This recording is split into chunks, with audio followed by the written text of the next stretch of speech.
አሰላሙ አለይኩም ወራህመቱላሂ ወበረካቱሁ። ሀባይብ እንዴት ናችሁ? ልቀባጥር ነበርና ይሄ ኬኔን እህታችን ልጠየቀችው ስለሚያመጣው ችግር ነው። የሚያመጣው ችግር በሶስት አንድ ቀን ነው የምትወስደው አንቺ። በሶስት አንድ ቀን ነው አይደል ያልሽው? አንድ ፍሬ ወስደለው እኮ ከዛ በሶስት አንድ ቀን ማለት በሳምንት ሁለቴ ከወሰድን ይበቃናል። ለየትኛው ምግብ ነው የትኛው ምግብ በልተን ለማስወጣት ነው? ኹብዝ ነው ምን በላው። ኹብዙ ደግሞ ምን ሽንታ ያስቸገራ ይሆን ላላ ብላችሁ ታደርቁ ነው የሚቀመሰው። በሳምንት ሁለቴ ከወሰድን በቂ ይመስለኛል። ያኔ በቂ ምግብ ስለማናገኝ በቂ የምንበላው ነገር ስለማይገኝ ታውቃላችሁ እንጂ በሰው ቤት ያለ ሰው ኹብዝ በልተን በጅባ እንደዚህ ሻይ እንደዚህ በቃ ዳቦ ምን የደረቀ ነገር ነው በልተን የምንሰራውና ምን ነበረ በሳምንት ሁለቴ ጉዳት አያመጣም። በዚህ ወይ ቆሻሻ እኮ ነው የሚያስወጣው። የምን ጉዳት ነው የሚያመጣው?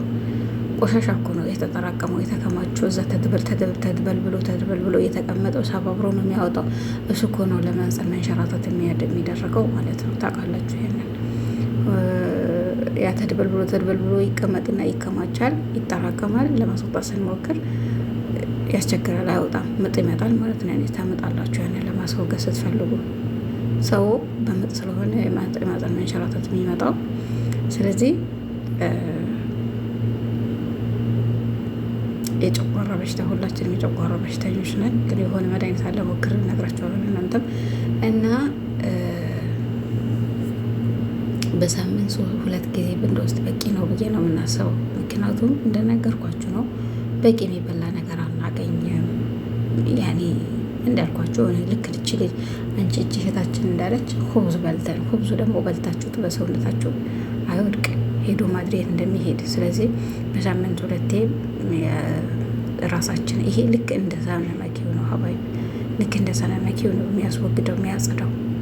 በሳምንት አንድ ፍሬ ከምሳ ጋር ወይ ከእራት እናንተ በፈለጋችሁ ሰዓት በሳምንት አንዴ ነው ያልኩት፣ ሁለቴ ውሰዱና ምንድነው ሆዳችሁን ማጽዳት ማለት ነው። ሆዳችሁን እናጸዳለን። በሳምንት ሶስቴ ምን በልተን ነው የምናስወጣው? እንዳልኳችሁ ነው በቂ ምግብ ካገኘን እሺ። እና ራሳችሁን ጠብቁ ሀባይቤ። እና ይሄን ሁላችሁም በእርሳችሁ ውስጥ ሊኖር ይገባል። ወላሂ ሁላችሁም ስክሪንሾት አድርጉትና ሰደ ላይ ሄዳችሁ ገዝታችሁት ቦርሳችሁ ውስጥ ሊጠፋ የማይገባ ኬኔ። እኔ ትላንትና በአንድ ቀን ስንት ወስኩ?